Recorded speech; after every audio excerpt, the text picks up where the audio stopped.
Hello viewers, welcome to my YouTube channel care education purpose. তোমরা সবাই কেমন আছো? আজকে আমি তোমাদের সাথে শেয়ার করতে চলেছি দ্বিতীয় পর্যায়ক্রমিক মূল্যায়ন 2025 সপ্তম শ্রেণীর বাংলা বিষয়টির ওপর যে ধরনের প্রশ্ন তোমাদের আসতে পারে, তো সেটাই আমি তোমাদের সাথে আজকে শেয়ার করব। তো চলো ভিডিওটা শুরু করা যাক।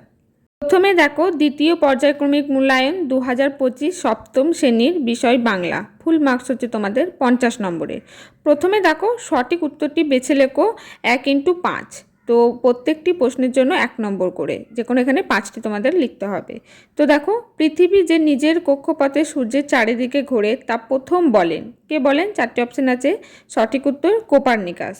2 দেখো, মেঘচোর বলা হয়েছে কাকে? মেঘচোর বলা হয়েছে উত্তর পুরন্দরকে। জবাবটা জেনে নেওয়া হবে, মানে কিভাবে সে জেনে নেবে? দেখো 3টি অপশন আছে। সঠিক উত্তর মেজদাকে খুঁচিয়ে। তুমি একটা স্পাই শব্দের অর্থ হলো, তো উত্তর হচ্ছে গোয়েন্দা। সঠিক বানান কোনটি? তো দেখো এখানে 3টি বানান আছে, কোনটি সঠিক তোমাদের কিন্তু লিখতে হবে। তো এখানে সম্বোধন বানানটির মানে হচ্ছে, বাংলার যে বানান সেটা হচ্ছে দন্তে স ময় বয় ওকার ধ দন্তে ন, সম্বোধন। তারপরে দেখো 2 বলা আছে একটি বাক্যে উত্তর দাও। প্রত্যেকটি প্রশ্নের জন্য 1 নম্বর করে, এখানে 10টি তোমাদের করতে হবে। শামুক চলে যাওয়ার সময় রেখে যায় জলীয় চিহ্ন, সেটি আসলে কি? উত্তর তার একখানি মাংসল পুরো পায়ের ছাপ। দিগ্বিজয় কে ছিলেন? উত্তর পুরন্দর চৌধুরীর ছোট ভাই। স্মৃতিচিহ্ন কবিতাটি কামিনী রায়ের কোন কাব্যগ্রন্থের অন্তর্গত? উত্তর আলোক সঙ্গীত। তারপরে দেখো, ভালো কথা শুনলে কবিতায় লোকটি কি করে? উত্তর তার নোট বইতে লিখে রাখে। হোটেলে সোনা ও টিয়া কি কি খেয়েছিল?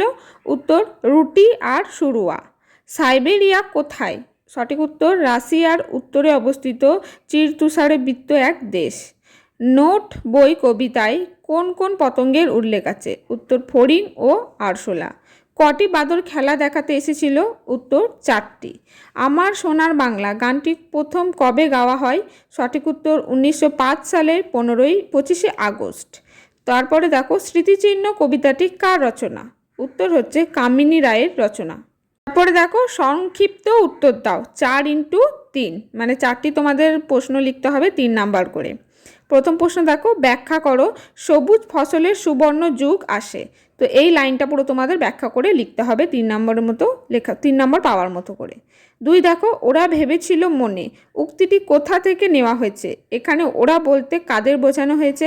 তারা কি ভেবেছিল? প্রত্যেকটি দেখো পাট করে আছে 1x1x1, এরকম করে তোমাদের কিন্তু পাট করে লিখতে হবে। 3 নম্বর প্রশ্ন দেখো, সেই বলটা হাতে নিয়ে তিনি বললেন, বলটির যে বর্ণনা পাওয়া গেছে তা লেখো। তারপরে দেখো, মানুষ নিজেকে স্মরণীয় করে রাখতে চায় কেন? তো এটাও কিন্তু তোমাদের 3 নম্বরের মতো করেই লিখতে হবে। তারপরে আছে দেখো, সংক্ষিপ্ত প্রশ্নের উত্তর দাও 3x3। 3টি প্রশ্ন আছে, তোমাদের প্রত্যেকটির মান হচ্ছে 3 নম্বর করে।